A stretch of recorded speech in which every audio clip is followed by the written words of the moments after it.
The next question posed by Abdul Karim from Lahore, Pakistan. If all the Muslims believe in the same Quran and the same Hadith, then why are there 4 madhabs and why do they differ?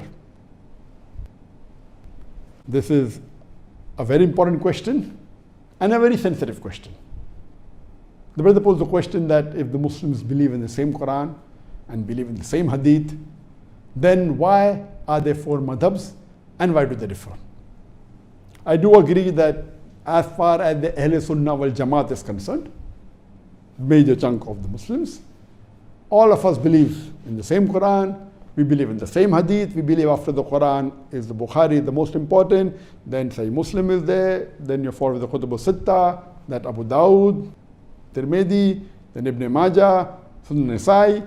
These 4 are the main collection of the 𝘇· and there's unanimous agreement between this, the Quran, and the 𝘇· Number 1 after the Quran is Bukhari, then Muslim, and then the other 4 books of Hadith.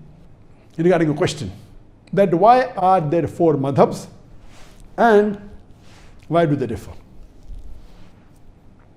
As far as the 4 popular madhab that we have today, and we follow the 4 a'immas, that is Imam Abu Hanifa, Imam Malik, Imam Shafi, and Imam Ahmad ibn Hanbal. May Allah have mercy on them all. I love all these 4 a'immas, I respect them all, and I really pray for all of them. May Allah subhanahu wa ta'ala grant them mercy, and may Allah put all of them in Jannat al-Firdaus al-A'la. Let me correct you first that these 4 madahib, they came to explain to the Muslim Ummah Islam in detail.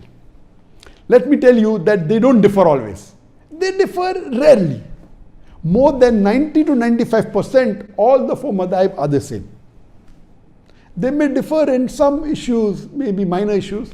As far as the major issues are concerned, about Salah, we have to pray 5 times, regarding Zakat, regarding Hajj, all these 4 madhab, they are same. In the minute aspects of Salah or if Hajj, they may differ here and there, but they are minute differences. It's not a major difference at all. It is not worth fighting over it.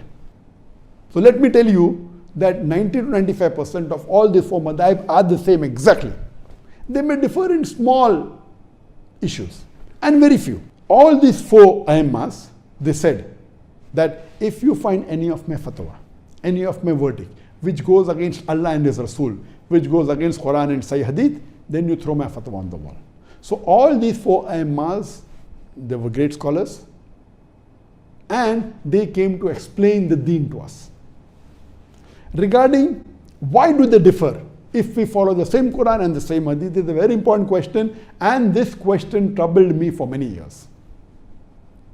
Alhamdulillah, Allah has blessed me that I have met many scholars from all these 4 madhab, and I interacted with many of them many hours, and I spent time with them, and I posed the same question, why do they differ? And the replies they gave was there, some less satisfying, some more satisfying, but there's no convincing replies for the masses. And alhamdulillah, summa alhamdulillah, after meeting these scholars from all these 4 madhab, my vision of Islam and the differences, alhamdulillah, expanded a lot. Allah clearly mentioned in the Quran in Surah Imran chapter 3 verse number 103, وَاعْتَصِمُوا بِحَبْلِ اللَّهِ جَمِيعًا وَلَا تَفَرَّقُوا. Hold to the rope of Allah strongly and be not divided. We Muslims are supposed to hold to the rope of Allah, that the glorious Quran and the Sahih Hadith. And all, it's ijma. All the Sunnah wal Jamaat, the Muslims, we believe in the Quran and the Sahih Hadith, then why are the differences? To explain to a common man, I will give you some examples, and always believe in explaining people by giving examples which they understand. I would like to ask a simple question to the people who know English. What is the spelling of the word color? Can you guess? Give the reply. You can give the reply on the WhatsApp, you can give the reply on the Facebook, you can give the reply on the YouTube. What is the spelling of color? I'm not getting any reply. What is the spelling of color?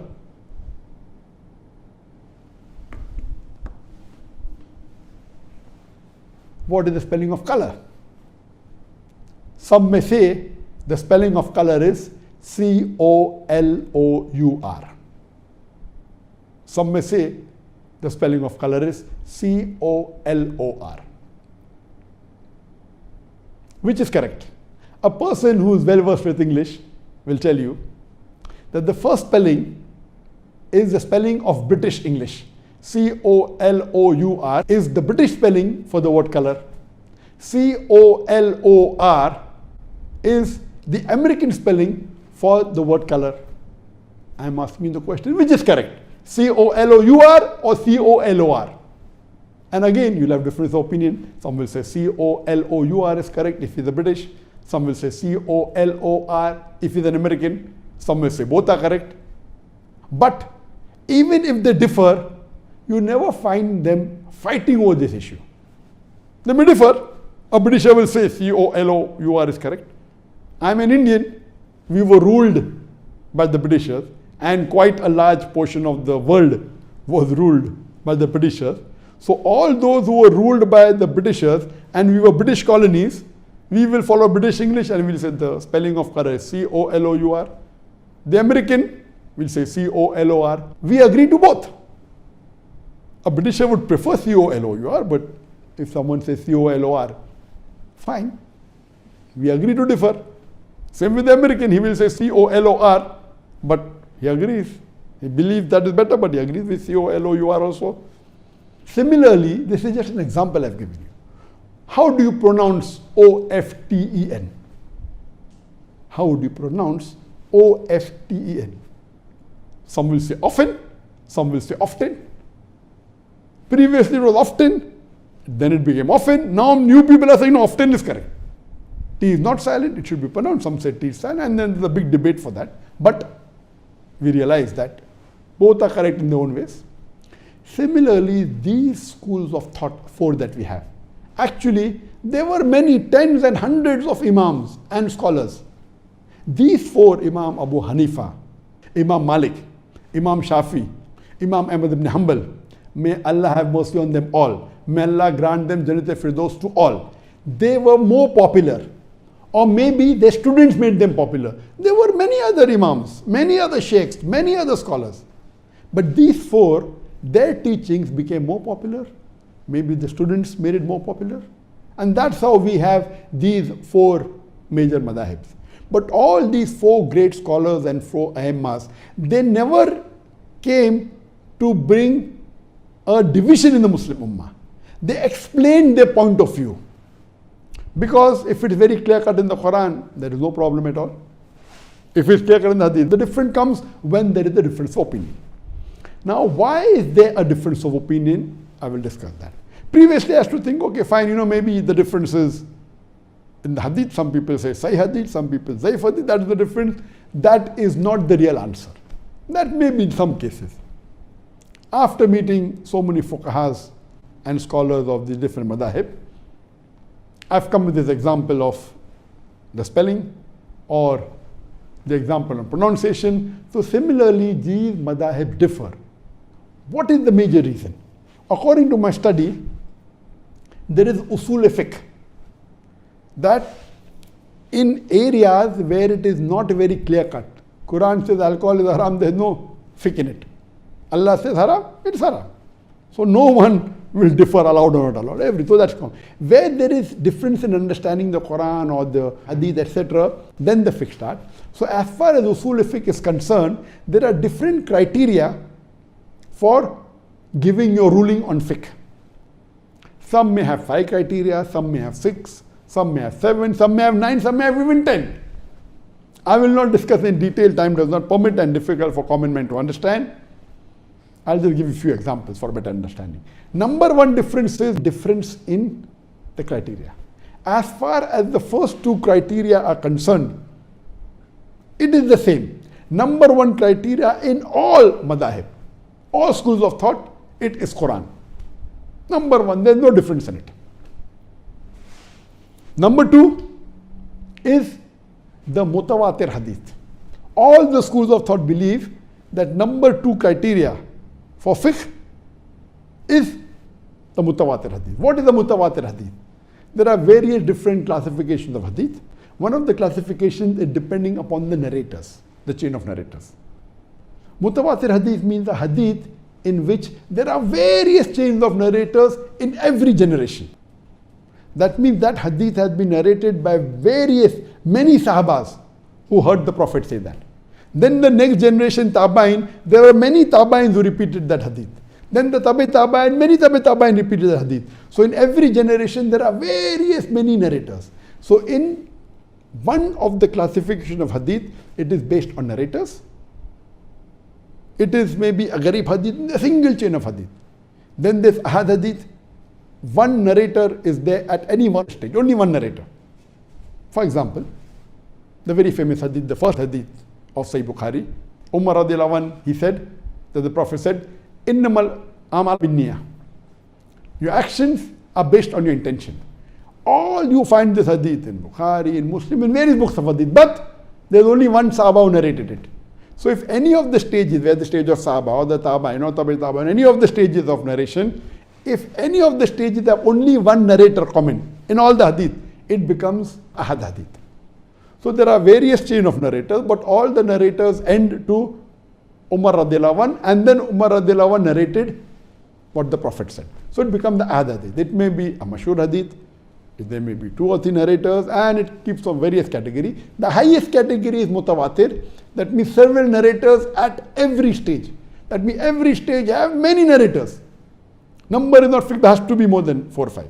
Every stage. Some are 20, some are 30 at every stage. So number 1 is the Quran. Number 2 is the mutawatir hadith. All the schools of thought agree that the number 2 highest category of evidence after the Quran is the mutawatir hadith. Third category onwards, the third criteria of evidence differs in different schools of thought. Some have 5 criteria, some have 6, some have 7, some have 10 criteria. In some schools of thought, the third criteria, highest criteria of evidence is even ahad hadith. As long as it's a sahih hadith, even ahad, no problem. It can be a mashhur hadith, it is the third highest. In some school of thought, no. The third after the mutawatir hadith is the urf, is the custom. That if the people of Medina did this act, it is a custom, it is the third highest, higher than even a sahih hadith, which is the ahad hadith. Some will say no, it is qiyas, analogy. So different schools of thought have different criteria in order. First 2 is the same, the third may be a sahih ahad hadith, some may say no, urf, the custom, some may say qiyas, analogy.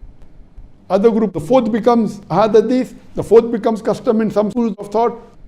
So from the third onward, it differs. So based on this difference, some may prefer custom as a higher. So if it is not there in the Quran, if it is not there mutawatir hadith, it is an ahad hadith. So this school of thought is ahad hadith. The other says it is in ahad hadith, but it is not there in the urf.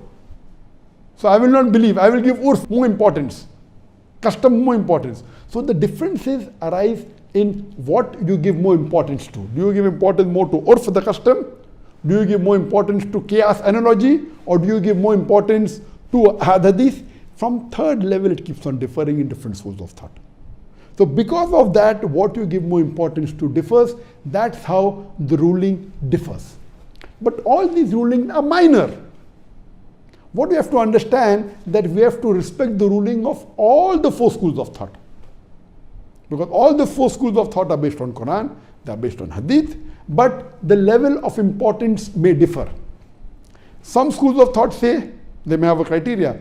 If you're talking about salah, it should be a mutawatir hadith. Because salah, the Prophet prayed in public, almost all the sahabas saw him. So if you give about salah, ahad hadith, though it is sahih, I will not follow. If it is salah, it has to be evidence for mutawatir hadith, otherwise I will not follow. That is their thinking. You may agree, you may not agree. You may say no, it's ahad hadith, one sahaba reported it, it is sufficient for me. It's a sahih hadith, fulfills the criteria of sahih, it is sufficient for me. Other school of thought say no, if it's other matter, I will believe in ahad hadith. But salah, such an important thing, Prophet prayed every day, 5 times a day, it should be a mutawatir hadith. Difference of opinion. So how do you differ? So the third and the fourth and the fifth level of criteria after the first two differ.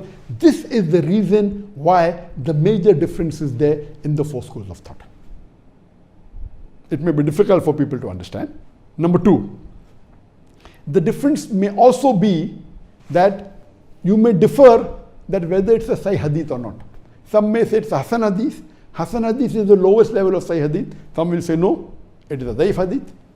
So Daif Hadith is not a hujjah, is not an evidence for saying something is fard or something is haram. It may have other values. So the muhaddithin may differ, and when they differ in minute. Some may say Hasan, some may say Zaif. Hasan is the lowest category of Sahih. Classifying hadith on the basis of whether it is Sahih, Zaif or Mawzu is another classification. Sahih Hadith itself, there are 10 types of Sahih Hadith. Then comes Zaif, then comes Mawdu. Time will not permit to go into details.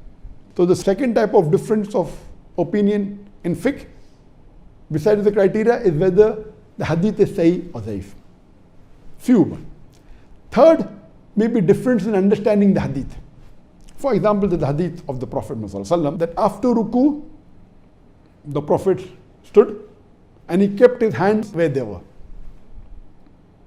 So some schools of thought, I'm not mentioning the names purposely, some schools of thought say the Prophet kept his hand on his chest. Before he went to ruku, the hands were on the chest. So after ruku, when they get up, they keep the hand on the chest. The other Aimma say no. Before starting the salah, where were the hands? The hands were at the side. So when they get up from ruku, they keep the hands on the sides. So here you understand that the difference is because understanding the hadith. All of them agree that the hadith is sahih, but one fuqaha agrees this hadith refers to where were the hands before going to ruku. The other fuqahas agree that it was before starting salah. So difference in interpreting the hadith. So one is because of criteria, which is the major difference. Number two is that difference in whether it's a sahih or zaif. Number three, in understanding the hadith. Similarly, there can be a difference in understanding the Quranic verse also. For example, the verse of the Quran says that when a woman touches, your wudu breaks. So one fuqaha agrees that physical touch breaks the wudu. The Arabic word is masa, coming from the word lamasa. Lamasa has got two meanings in Arabic. One means a sexual touch, one means a physical touch. So one fuqaha takes it as a physical touch and says physical touch breaks the wudu. The other fuqaha says no, it means sexual touch, so physical touch does not break a wudu. So the differences are there in understanding the meaning of the verse of the Quran. So because of these differences, whether it be difference in criteria, whether it be difference in whether it's Sahih or Zaif hadith, whether it's a difference in understanding the hadith, whether the difference in understanding the verse of the Quran, because of this, the differences are there, and these differences are minor. We should not fight over it. What we find today, that because of these issues, there are some people who just study for a few months or few years, and they start saying that, okay, my fiqh is the best and is the only right one, which is wrong. All these were great fuqahas. We love them all, we respect them all. Even they among themselves, when they differed, they respected.